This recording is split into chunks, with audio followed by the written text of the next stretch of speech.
if you are a woman navigating perimenopause, you probably have a bottle of soy or like flaxseed supplements sitting in your bathroom cabinet right now.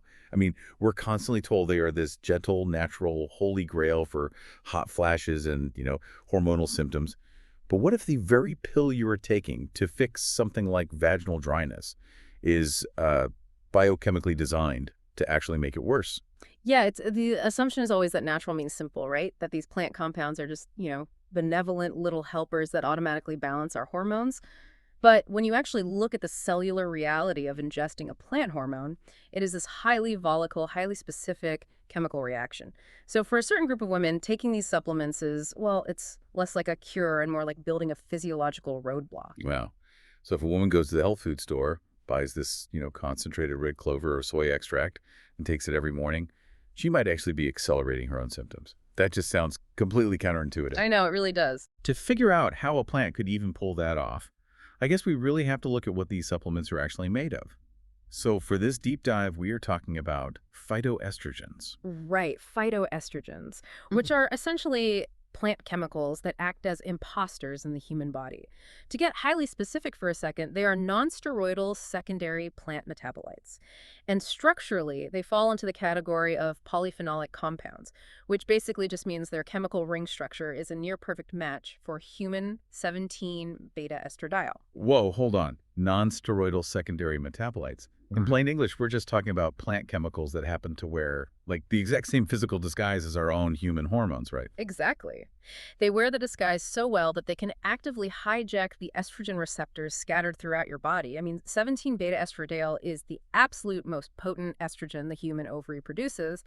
And because phytoestrogens, like the isoflavones in soy or the ligands in flax or coumestans in clover, because they share that specific structural ring, your body's cellular security system just, well, it doesn't recognize them as foreign. It just waves them right through. Yeah, the cell membrane lets them right in. And they physically dock into your estrogen receptors. Okay, so if they fit into the receptor like a key, do they, turn the engine on just like human estrogen does? Because if they do, taking a soy supplement would just act exactly like hormone replacement therapy. Barely. I mean, they fit the lock, but they are terrible at turning the engine over. In endocrinology, these compounds act as SERMs. That stands for selective estrogen receptor modulators, and, the key word there is modulator. Modulator. Yeah, depending on the tissue, they can either trigger an estrogenic response, which we call an agonist effect, or they can actively block a response, acting as an antagonist.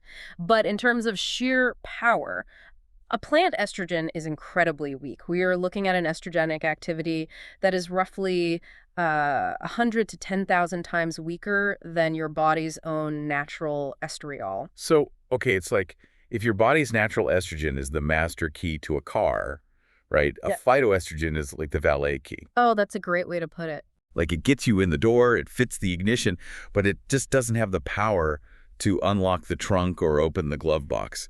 It's this drastically weaker signal. That is the perfect visualization. It's a key that occupies the ignition but doesn't let you access the whole car.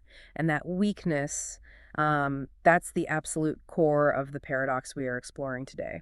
But if phytoestrogens are just weak valet keys, I'm still stuck on how they could possibly make menopausal symptoms worse. I mean, if your estrogen is dropping, wouldn't a weak key be better than, no key at all? It seems like it would just sort of top off the tank. Well, you would think so, but it really all comes down to the specific phase of a woman's life. We have to separate the postmenopausal body from the perimenopausal body. Okay, so postmenopause first. Right. In postmenopause, the ovaries have essentially retired. So a woman is living in a low estrogen environment, which means her estrogen receptors are largely empty. If she takes a phytoestrogen supplement, those weak valet keys just slide right into the empty locks. They provide a helpful, albeit weak, signal. And that tiny bit of signaling might be just enough to take the edge off a hot flash. It is unequivocally better than nothing. Right, I get that. But perimenopause isn't a low estrogen environment, is it? It's more of a chaotic environment. Oh, it is a profound hormonal roller coaster. During perimenopause, the transition leading up to menopause, the ovaries haven't quit yet. They are sputtering. So a woman might have days of low estrogen followed by these massive chaotic spikes where her body produces huge surges of highly potent 17-beta estradiol.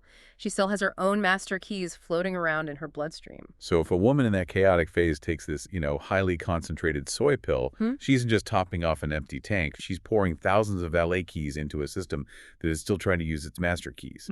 Exactly. And a biochemical result is competitive inhibition.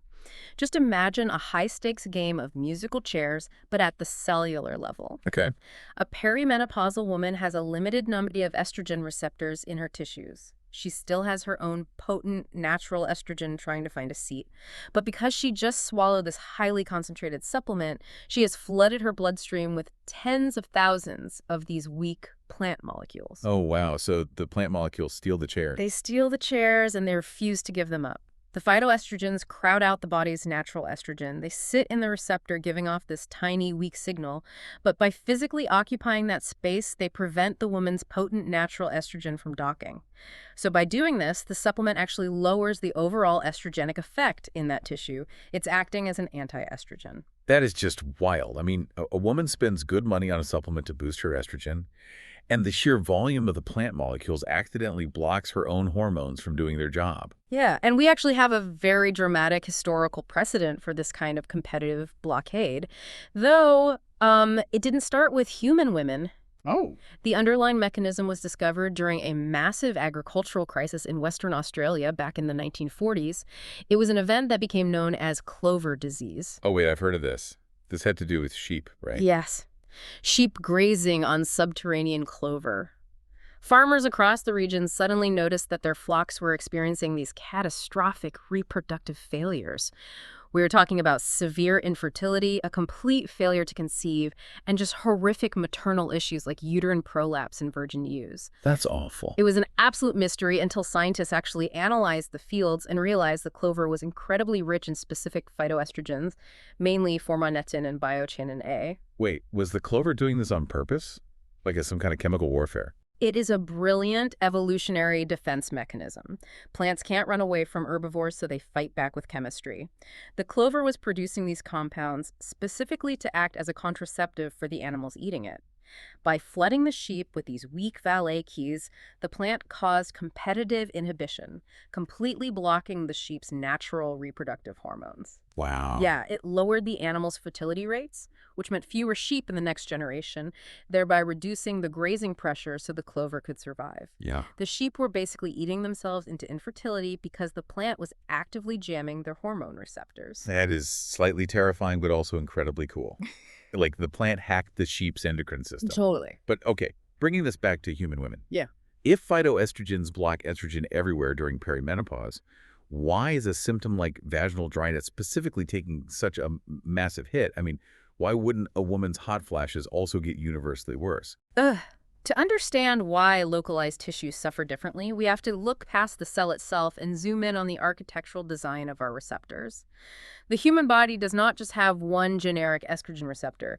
We basically rely on two distinctly different types, ER-alpha and ER-beta. ER-alpha and ER-beta. Okay. How are they different? Do they just, live in different parts of the body? Well, their distribution is highly specific. ER-alpha is heavily concentrated in the uterus, the reproductive organs, which includes the vaginal tissues, and the breast. ER-beta, conversely, is abundant in the gut, the bones, the brain, and the cardiovascular system. But it's not just about where they live, it's about what they do. They operate in this complex system of checks and balances. Like a yin and yang kind of mechanism. Very much so. ER-alpha is primarily responsible for cell proliferation. It drives growth. In vaginal tissues, ER-alpha stimulation is the engine that keeps the cellular lining thick, elastic, and properly lubricated. ER-beta, on the other hand, often acts as the brake pedal. It is linked to anti-proliferative effects, sometimes even triggering apoptosis, which is programmed cell death, to ensure that the growth driven by ER-alpha doesn't get out of control and become cancerous. Oh, I see. So ER-alpha is the builder and ER-beta is the demolisher, or at least the supervisor keeping the builder in check. That is a really solid framework. Now, here is where the phytoestrogen supplement becomes a massive liability for vaginal health. Because of their specific chemical geometry, phytoestrogens do not bind equally to both receptors. They have heavy favoritism. Right. Yeah, genistein, which is one of the primary isoflavones you get in a soy supplement, has a massive preference for ER beta. We are talking about a 20 to 30 times higher binding affinity for ER beta over ER alpha. And kumstrol behaves similarly. Okay, let me make sure I'm translating this to the real world. A woman spends $50 on a highly concentrated soy extract. She swallows it. Those plant molecules flood her bloodstream. But because they overwhelmingly prefer ER beta, they rush toward the receptors in her gut and her bones. Meanwhile, they're basically ignoring the ER alpha receptors in her reproductive tissues, while weight simultaneously acting as a competitive blockade against whatever natural estrogen she has left. Exactly. The biological math is just brutal for the reproductive tract in this scenario.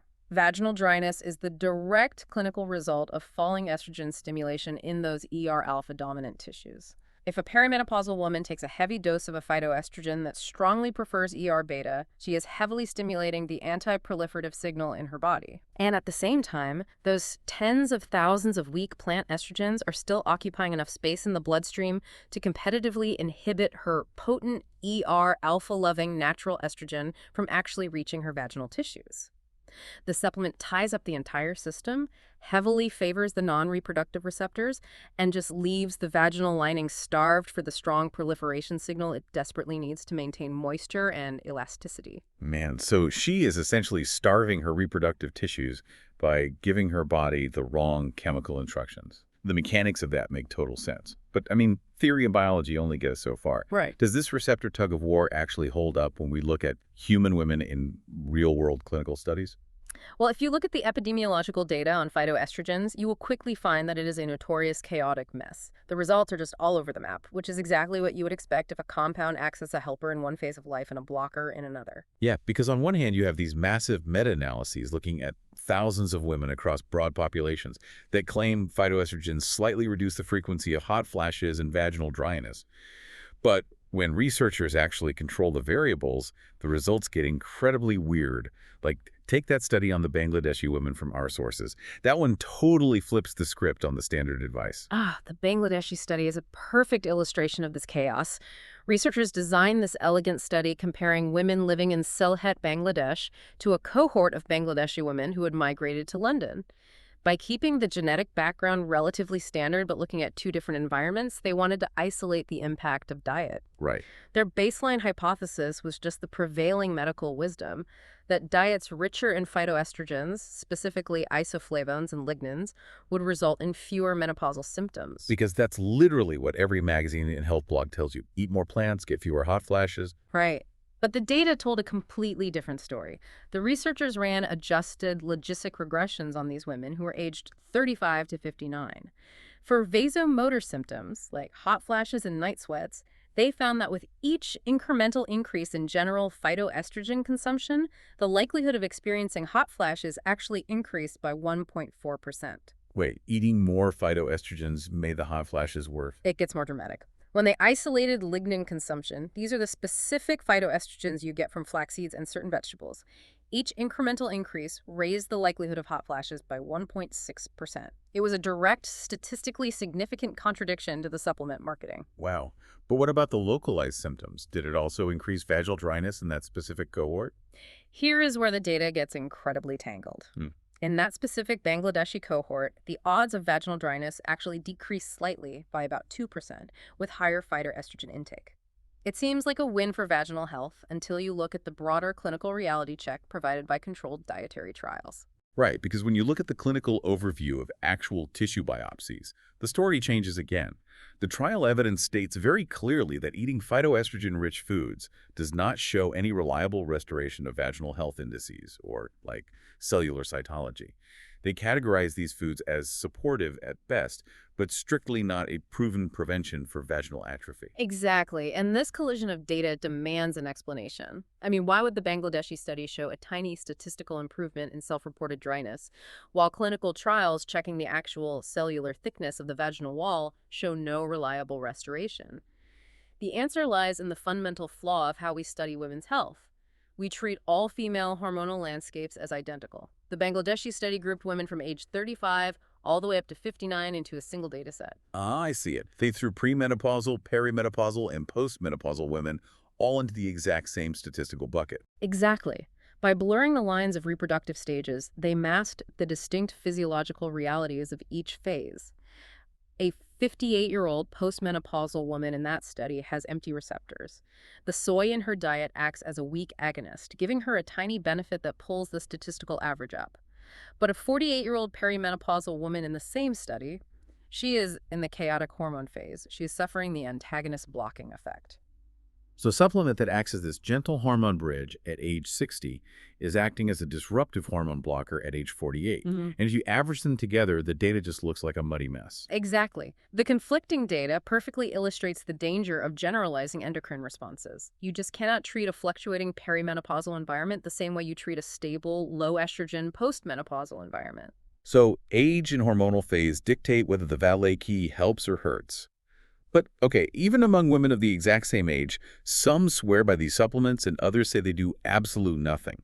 If two 48-year-old women take the exact same red clover pill, why might one get relief while the other's vaginal dryness just gets worse?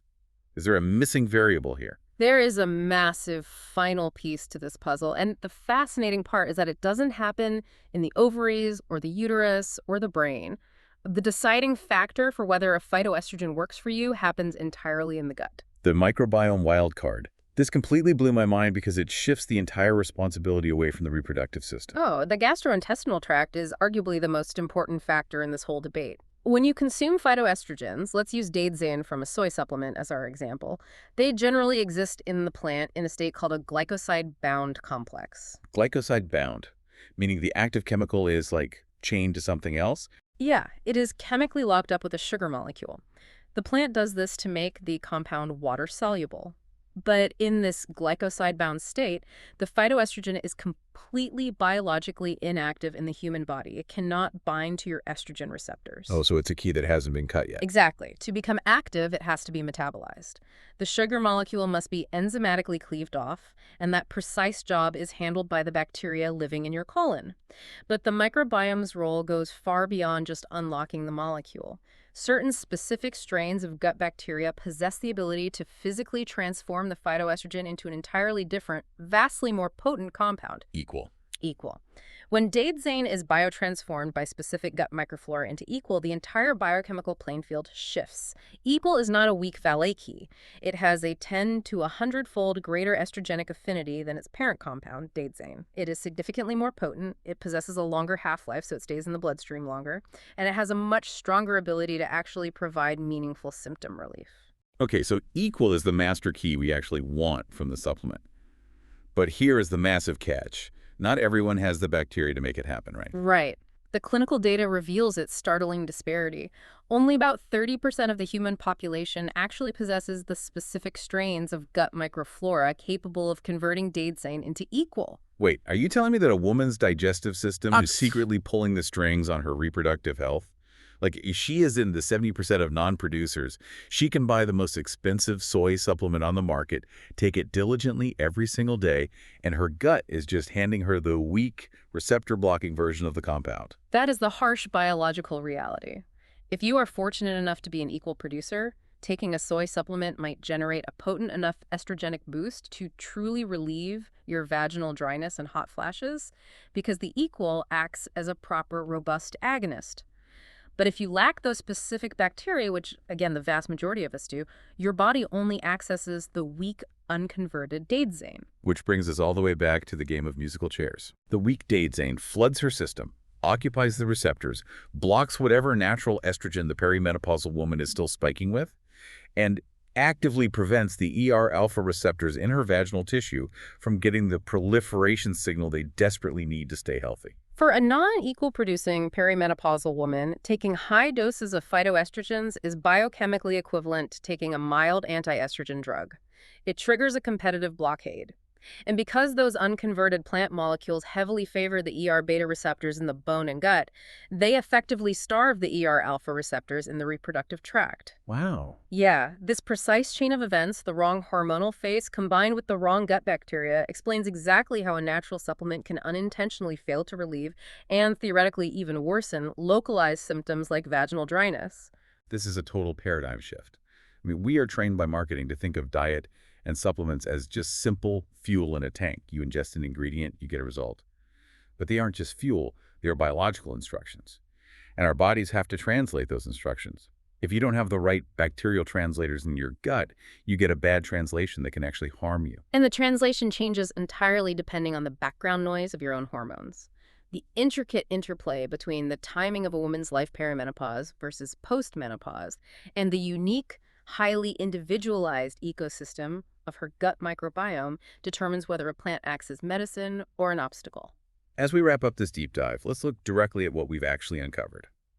The biggest takeaway here is that natural doesn't mean simple, and it certainly doesn't mean universally safe or effective for every stage of a woman's life. It demands nuance. We really have to move away from the reductive idea that menopausal care is just a one-size-fits-all checklist of herbs and seeds. Right, because for a select group of perimenopausal women, specifically those who are still producing their own fluctuating natural estrogen and who happen to fall into the 70% majority that lack the specific gut bacteria to produce equal well, phytoestrogen supplements act as a competitive blockade. They throw thousands of weak valet keys into the cellular locks, keeping the master keys out. And because these plant compounds largely ignore the ER-alpha receptors that keep vaginal tissues lubricated and elastic, they can unintentionally fail to relieve and potentially even worsen vaginal dryness. It requires a perfect storm of timing and microbiology to backfire, but for the women caught in that storm, the symptoms are very real. Which leaves us with a fascinating and frankly deeply provocative thought to chew on. We know now that our gut microbiome dictates whether these plant hormones actually act as potent helpers or just annoying blockers of our own estrogen. We also know that modern medicine relies heavily on antibiotics, which just indiscriminately wipe out gut bacteria. Often permanently altering the microflora landscape of the colon, yes. So here is the question to ponder. If being an equal producer is the absolute key to actually getting relief from these natural plant compounds, could the heavy, repeated use of antibiotics earlier in a woman's life be a hidden, overlooked reason why some modern women struggle so intensely with perimenopausal symptoms today? Did we accidentally erase the very bacteria that were supposed to help us translate our food into medicine? When you connect the cellular mechanics of phytoestrogens to the broader picture of modern medical history, it is a chilling yet entirely plausible hypothesis. We may have handicapped our own biology before we even reached midlife. The human body isn't a simple machine. It's a massive, interconnected ecosystem. And maybe by looking closely at the gut and understanding the real chemistry of what we're swallowing, we're finally starting to see the real picture. Thanks for joining us on this deep dive.